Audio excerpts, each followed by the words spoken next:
찬송가 525장으로 찬송하겠습니다. 525장 찬송입니다.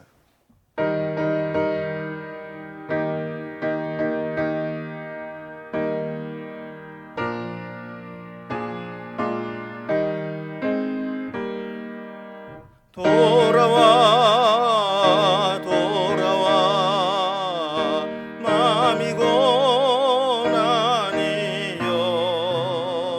길이 참 어둡고 매우 험악하니 집을 나간 자여 어서와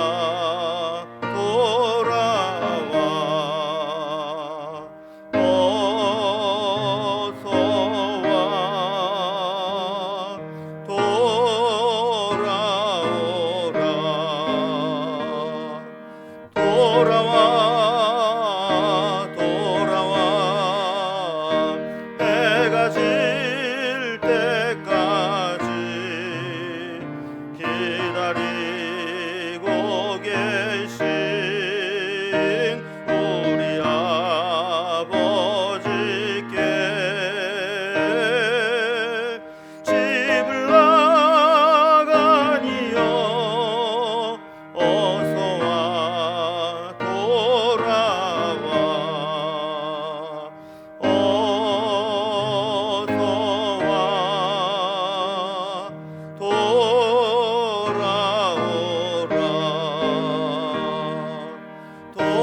돌아오라 돌아와 환난 있는 곳과 죄가 있는 곳과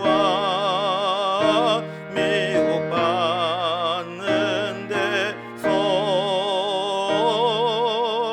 집을 나가니여 어서와 돌아와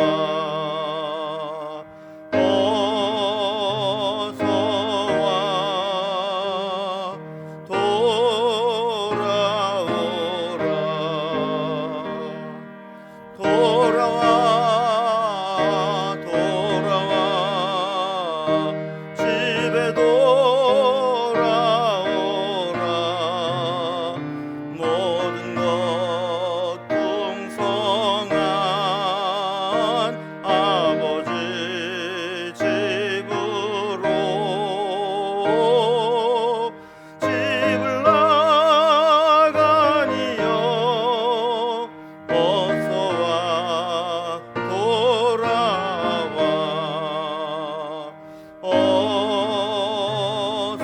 어서와 돌아오라.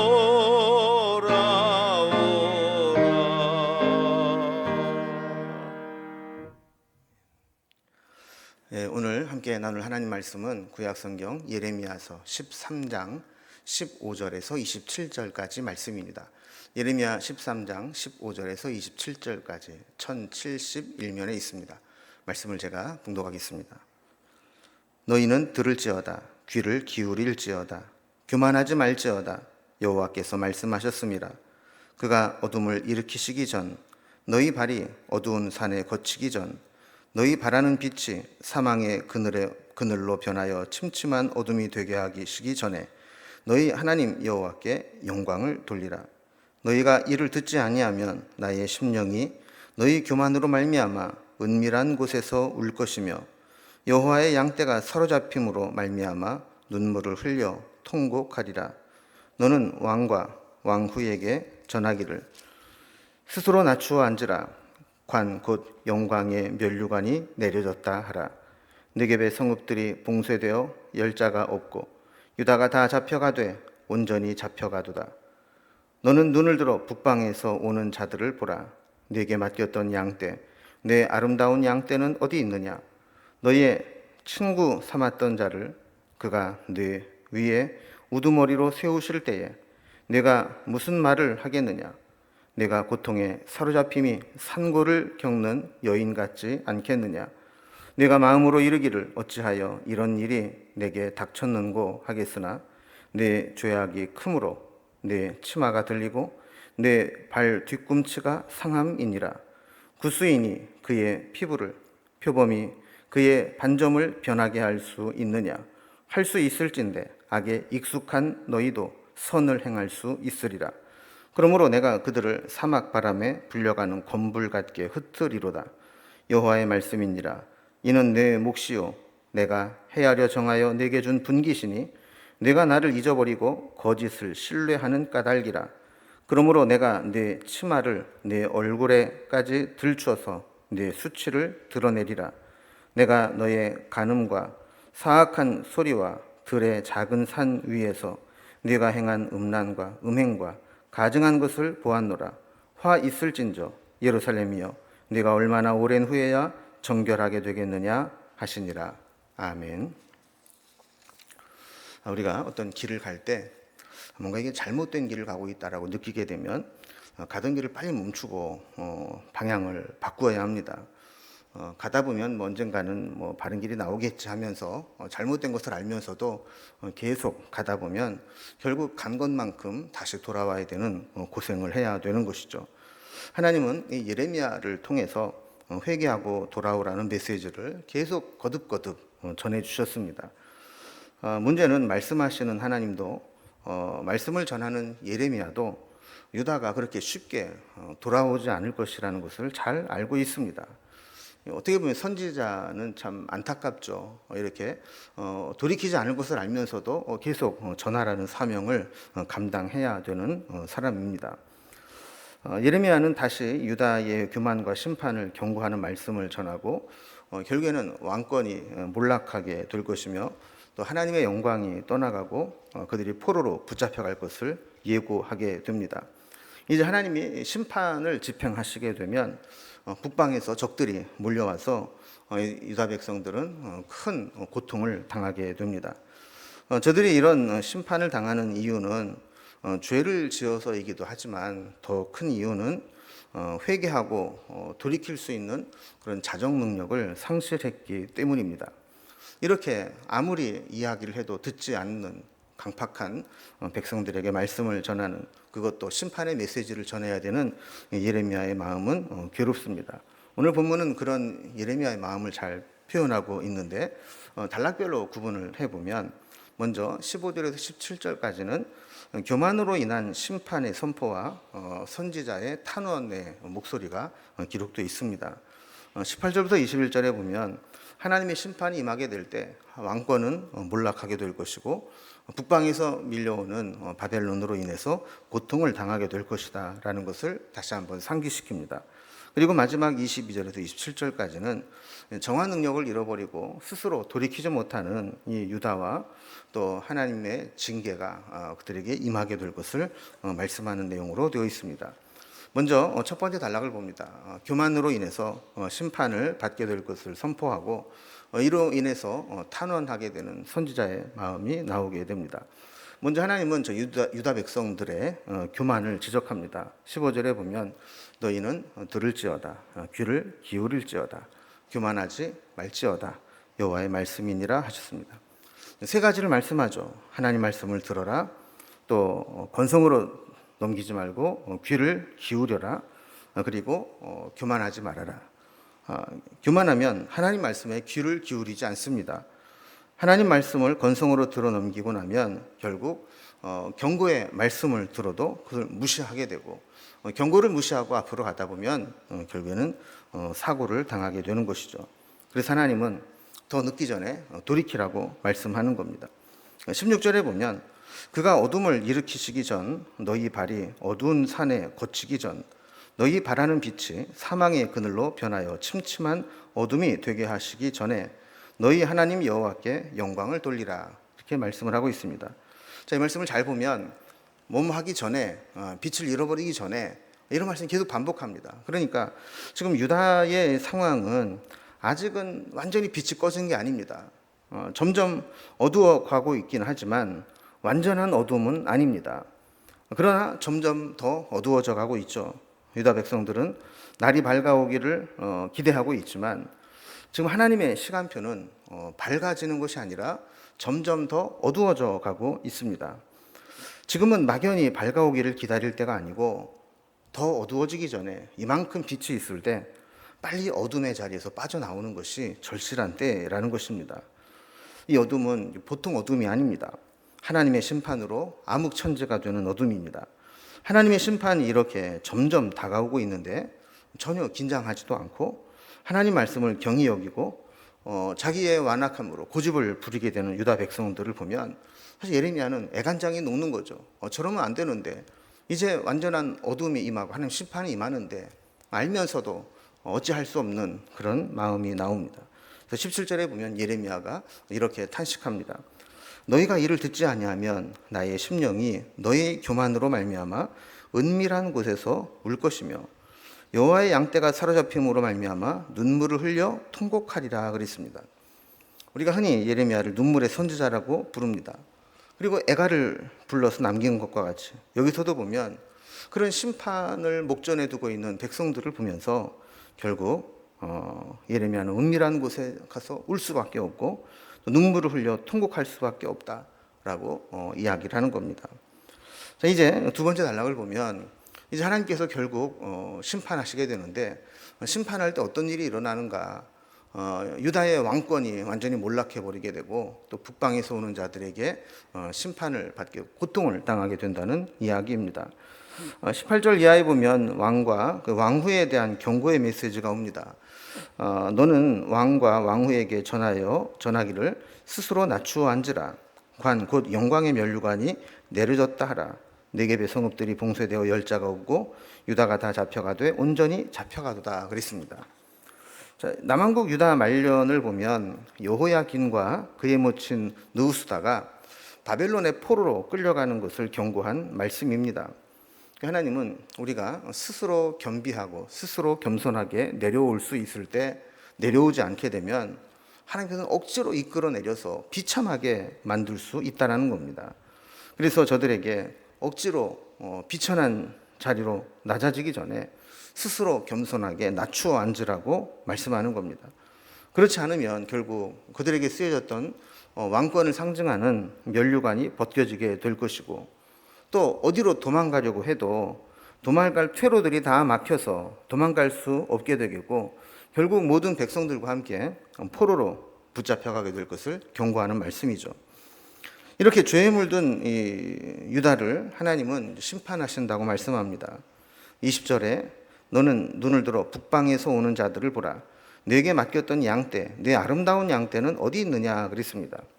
북방에서 오는 자들은 바벨론 군대를 의미하는 겁니다. 그리고 하나님의 아름다운 양떼는 유다 백성을 의미하는 거죠.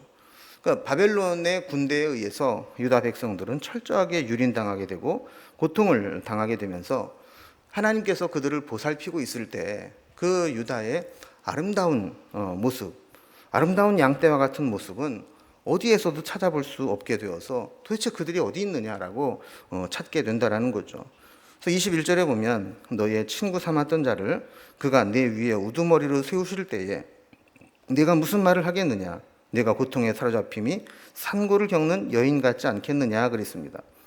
유다는 이 아수르가 세력을 확장해 나아갈 때 신흥 강국으로 발돋움하는 이 바벨론과 동맹을 맺은 적이 있습니다. 자, 이것을 너의 친구 삼았던 자라고 묘사합니다. 그런데 이제 유다의 우두머리가 될 것이다라고 이야기를 하는 거죠. 그러니까 아수르를 대항하기 위해서 바벨론과 동맹을 맺었던 옛날에 친구였던 이 바벨론이 이제는 유다를 침공해서 유다의 우두머리가 될 것이다라는 것이죠. 자, 이렇게 되면 그때의 고통은 출산하는 여인의 산고와 같다라고 말씀합니다. 하나님께 돌아오지 않는 불신앙의 이 결과가 결국 이렇게 되는 것입니다. 자, 그리고 마지막 세 번째로 정화 능력을 상실한 유다와 여호와의 징계가 기록되고 있습니다.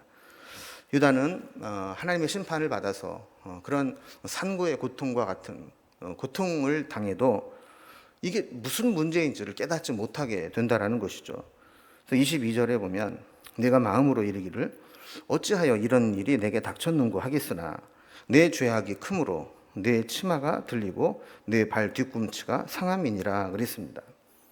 그러니까 우리가 뭔가 하나님이 징계를 받으면 자신의 잘못을 깨닫고 잘못을 고칠 수 있을 때 징계가 의미가 있는 것인데, 아무리 징계를 받아도 왜 이런 일이 닥쳤느냐 이해하지 못하고 자신들의 문제를 발견하지 못하게 되는 겁니다. 그래서 하나님은 그것을 가르쳐 주시는 거죠. 왜 그런 줄 아느냐? 그것은 내 죄악이 크므로 치마가 들리고 발뒤꿈치가 상하는 것과 같이 그렇게 하나님의 심판 때문이다. 죄악에 대한 심판이다라고 가르쳐 주시는 거죠. 그러면서 23절에 보면 구수인이 그의 피부를, 표범이 그의 반점을 변하게 할 수 있느냐? 할 수 있을진데 악에 익숙한 너희도 선을 행할 수 있으리라 그랬습니다. 그러니까 유다의 죄는 일시적인 죄가 아닙니다. 어쩌다가 충동적으로 저지른 죄가 아닙니다. 오랜 세월 동안 습관화되고 삶의 뿌리 깊이 내린 모습입니다. 자, 그래서 구스인, 즉 아프리카 사람들, 그러니까 흑인들의 이 피부는 아무리 비누로 씻는다고 하얘지는 게 아니죠. 또 표범도 타고난 털색을 어떻게 해서 염색한다고 바꿀 수 있는 것도 아닙니다. 그러니까 이렇게 본질적으로 바꿀 수 없는 것들이 변할 수 있다 할지라도 유다 백성들의 악에 익숙한 죄는 바뀌어 선을 행하는 것으로 바꿀 수가 없다라는 겁니다. 그러니까 이 하나님도 그렇고 예레미야도 그렇고 지금 이 유다 백성들은 이렇게 고질적이고 오랫동안 뿌리 깊게 내린 이 죄의 모습은 어떤 일시적인 충격으로는 도저히 돌이킬 수 없다는 것을 의미하는 것이죠. 그래서 24절에 보면 하나님께서는 죄악에 물든 유다 백성들을 마치 사막 바람에 불려가는 건불과 같이 흩으시겠다라고 말씀을 하는 거죠. 25절에 보면 이는 내 몫이요 내가 헤아려 정하여 네게 준 분기심이 내가 나를 잊어버리고 거짓을 신뢰하는 까닭이라 그랬습니다. 그러니까 하나님께서 이렇게 흩으시고 또 부끄럽게 하고 또 하는 이 모든 이 심판들은 결국에는 이스라엘 백성들, 유다 백성들의 죄악으로 인한 것이라는 겁니다. 결국 재앙과 심판의 궁극적인 원인과 책임은 철저하게 범죄하고 돌이키지 않은 유다 백성들에게 있다는 겁니다. 26절에 보면 또다시 내 치마를 내 얼굴까지 들춰서 내 수치를 드러내리라 라고 말씀을 합니다. 하나님을 경홀히 여기고 우상을 섬겼던 것에 대한 징계는 저들을 가장 수치스러운 부분을 드러내게 만드는 겁니다. 그러니까 우리가 정말 드러내고 싶지 않은 부분, 정말 감추고 싶은 부분, 그 부끄럽고 수치스러운 부분, 그것들이 다 폭로되고 드러날 때 정말 우리는 부끄러움을 느끼지 않습니까? 하나님께서 유다 백성들의 그런 치부를 다 드러낼 것이다라고 말씀하는 겁니다. 27절에 보면 내가 너의 간음과 사악한 소리와 들의 작은 산 위에서 내가 행한 음란과 음행과 가증한 것을 보았노라 그랬습니다. 그러니까 우상 숭배는 정말 하나님을 무시하는 배반 행위죠. 하나님을 무시하고 우상 숭배할 때 우리는 산에 들어가서 숨어서 행한다 할지라도 하나님은 그것을 다 지켜보고 계신다는 겁니다. 그리고 그것을 지켜보시면서 한탄하고 계시는 거죠. 그래서 예루살렘이여 네가 얼마나 오랜 후에야 정결하게 되겠느냐 이렇게 한탄하는 것을 보게 됩니다. 유다의 이런 고질적이고 뿌리 깊은 우상 숭배와 죄악은 저절로 고쳐지지 않는다는 겁니다. 결국 하나님께서 이 바벨론의 침략으로 고통을 당하게 하고 또 포로로 끌려가서 오랜 세월 동안 절망의 시간을 보낸 후에야 드디어 그때서 하나님을 찾고 저들의 잘못을 깨닫게 되고 고쳐지게 될 것이라는 거죠. 여러분, 우리도 우리의 신앙이 이렇게 흐트러지면 안 됩니다. 여차하는 순간에 교만해질 수 있고 아차하는 순간에 세상에 빠질 수가 있게 되는 것이죠. 그래서 우리 하나님께서 말씀을 들어라 그럴 때 정말 겸손하게 하나님 말씀 앞에 그 말씀을 경청하고 귀를 기울이고 우리의 잘못이 지적될 때 돌이키고 고침으로 인해서 하나님께서 심판하지 않으시고 우리가 돌이킬 수 있는 그런 신앙이 될 수 있기를 주님의 이름으로 기원합니다. 기도하겠습니다. 하나님 아버지, 이스라엘 백성들이 도저히 돌이키지 않고 범죄한 길로 가게 될 때 결국 하나님께서는 저들을 북방 민족을 통해서 심판하시게 될 것이고, 아직 완전히 어둡기 전에 기회를 주셨을 때 돌이키지 않게 되면 결국에는 하나님의 심판이 임하는 것을 보게 됩니다. 우리에게도 우리의 잘못된 부분들이 있을 때 교만하게 고집 부리지 않게 하시고, 하나님께서 말씀으로 지적하실 때 그 말씀에 귀를 기울이고 우리의 잘못에서 돌이킬 수 있는 믿음의 용기를 허락해 주시옵소서. 오늘도 우리가 믿음으로 살아가기를 원하고 하나님의 뜻대로 살아가기를 원하고 말씀에 귀 기울여 살아가기를 원하오니 오늘도 하루를 주님과 동행하며 살게 하여 주옵소서. 우리 마음의 소원을 아시는 하나님께서 우리의 기도를 들어주시고, 우리가 하나님 앞에 엎드려 구할 때마다 하나님께서 자비하심과 긍휼하심으로 우리의 기도를 들으시고 응답하여 주옵소서. 오늘 하루도 온전히 주님께 부탁드리며 예수님의 이름으로 기도드리옵나이다. 아멘. 각자의 기도 제목들로 자유롭게 기도하시겠습니다.